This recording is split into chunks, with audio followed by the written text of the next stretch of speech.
Привет всем завугорным! I'm Russian and I tell my tales from the Russian point of view because we also want to be heard. This video is going to be the last one about the Shadow and Bone series. Until season 2 that is. Because I've got more to say. Oh, do I have more to say? But my brain needs a change, so yeah. I hope you like the next series I chose for my videos. And the topic I picked for the smoothest transition is the inspiration that could have been for this sun summoner. Originally, it was going to be a simple lost opportunity video, because I thought that sun summoner is inspired by Christianity, but then I found out that no, Russian religion was supposed to be based on paganism. Anyway, a big, huge disclaimer before I begin. It's really hard to talk about Russian paganism because there is not enough information on the matter, especially when it comes to the high gods, so it's really easy to fall into the rabbit hole of the craziest conspiracy theories. And, it's one thing when we talk about neo-paganism, which is not always historically correct, but is still trying to create a cohesive mythological system. But then there are people who claim that Egyptian god Ra is actually Slavic and that we invented him. No. So, if you know what sources Liberduga used for her book, tell me because I would honestly love to take a look. Okay, so I did my best and I found 2 gods whose aspects could possibly be used for the image of a sun summoner. But before that, a little backstory. As you might have guessed, Russia was pagan for the first few centuries of its existence. But then, in the year 988, Rus was baptized into Christianity by Knязь Vladimir.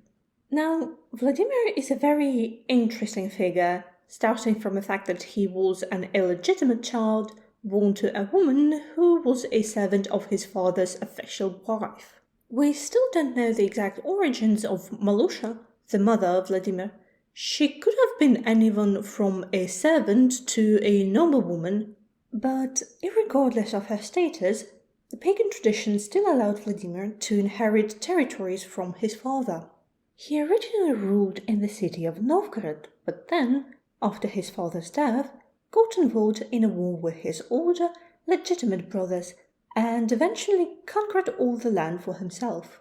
He continued his rule in the city of Kiev, where he attempted to establish a unified pantheon of gods, since he was a pagan at the time. Unfortunately, this did not unite the nation. Quite the opposite. People tried to make it so that their god would stand out among the others. Moreover, Vladimir's actions also led to persecution of Christians who also lived in the city. The ensuing madness made Vladimir consider choosing a monotheistic religion. We know that he chose Orthodox Christianity, but what's interesting is that his older brother, who was previously ruling Kiev, actually favored Western-style Christianity. So, come to think of it, this is one of the moments that shaped the fate of the world. Anyway, before Vladimir's pagan reform, there was no real structure to the Slavic beliefs. Different people worshipped different deities, some of whom were connected to a specific region, while others belonged to a particular family. Vladimir brought forth 6 major gods, 2 of whom I'll be talking about. The first one is Hors. No, not the animal. It is spelled H-O-R-S. Okay, technically there's a K in the beginning, but I could never understand why English speakers add a letter that's not there and then just mispronounce the word. Can we not do it? Please? Now, back to our god. If you simply look up Hors on the internet, you'll find a lot of information and legends, but that's kind of the thing I warned you about. In reality, Hors is name-dropped a lot, but there's not a lot of descriptions of anything about him. But because I was determined to find out something, I decided to try and read some scientific papers to squeeze out at least something. And guess what? It's paid off. So Hors was definitely one of the most powerful gods in the ancient pantheon. He is often referred to as the Great, and his name is second only to Perun, the Zeus-like head god of the Slavs. Hors is usually believed to be a representation of a solar disk, but one article I've read had a very interesting theory regarding this god. So it theorizes that he could have been a representation of the moment between darkness and light. It especially makes sense because there are mentions of roosters being sacrificial animals of Hors, and even till this day it is believed that evil is afraid of roosters because they proclaim the coming of the sun. There's also a 15th century manuscript which depicts Vladimir's pantheon. Among them we find a bird-like creature which, considering the rooster association, may have been Hors. Moreover, his flying abilities are kind of confirmed by a 16th century book which mentions that thunder is created by two angels, Hors and Perun. To clarify, in the old times Russian believed that thunder was created by the sun. So, while there's not a lot of information, I feel there's enough to create a base.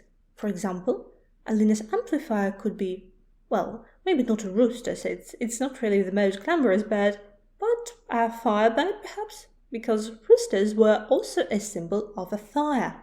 Now, the second god I want to talk about is named Dazhbog. Dazhbog was also considered to be a solar god, but this time we know a little bit more about him. He was a son of a god named Svarog, the creator of the sky and the ruler of the world, and as his son, he eventually inherited the throne, and as such is often referred to as Knязь or Tsar, depending on the period.